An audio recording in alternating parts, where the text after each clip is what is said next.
Hi, I'm Bob McChesney, and I want to introduce to you my new book called Technical Studies for Trombone. This is a compilation of all the exercises and warm-ups that I do and that I share with my students. We use this to maintain our chops and to get better. It's designed for student to professional, and if you're a classical player, a jazz player, or a commercial player, I think you would find these very helpful. Each exercise is very concise on each subject, and there are clear explanations and metronome markings of how to play each one. Now, most of the important subjects and areas of trombone playing are covered, such as single tonguing, double tonguing, embouchure control, and with embouchure control, there's lots of different slurring control type of exercises that are included, tone, range.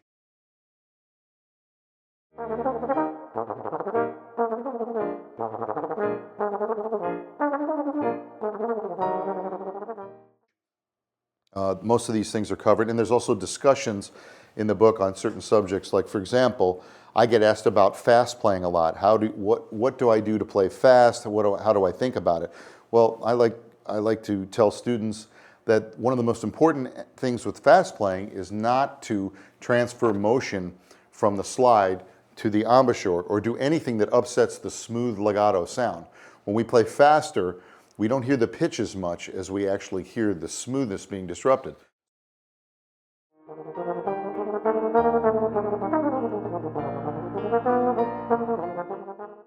So there's a section in the book on the variable slide grip so that we use the fingers and the wrist more than we lock the wrist and use the forearm. We want to get the forearm out of motion because that bouncing around affects our embouchure. For example, if I try to hold a note and I'm moving the slide like this,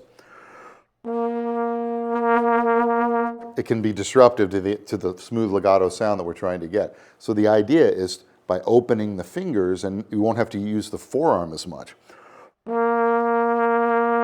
It's less disruptive.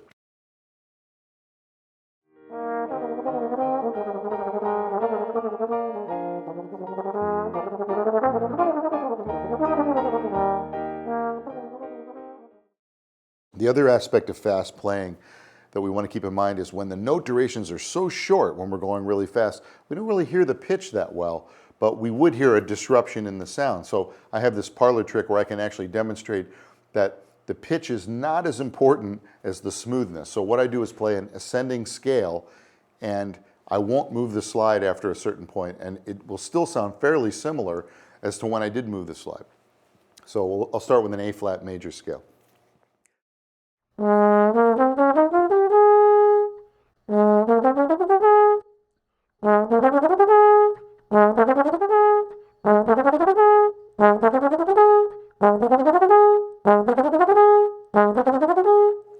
Similar, and I'll do B flat major.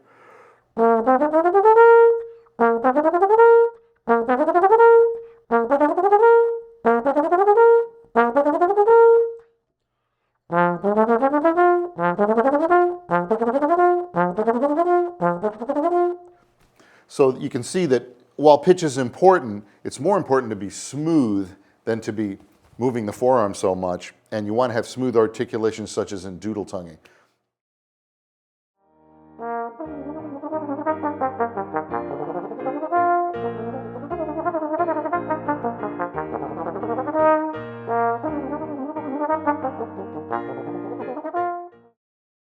Another basic thing that's covered in the book is how to control the embouchure to play the entire range of the horn. When I started out, before I did these exercises, I could not play a 2-octave scale without having to take the mouthpiece off and resetting. So I'd have to play like this.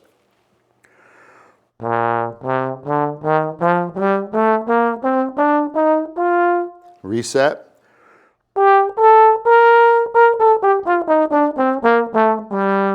Reset.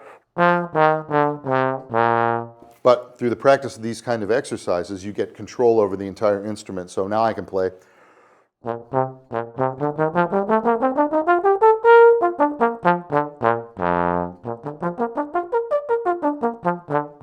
With one setting. And without too much discussion about it, just through the practice of these exercises, you will gain that kind of control.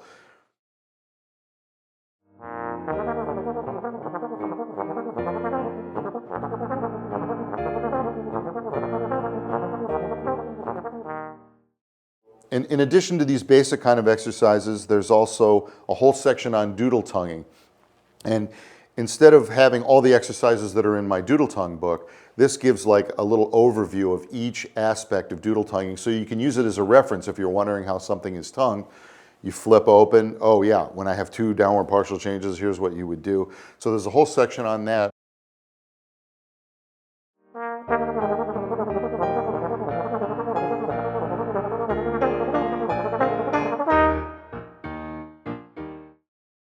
I hope you find this book helpful.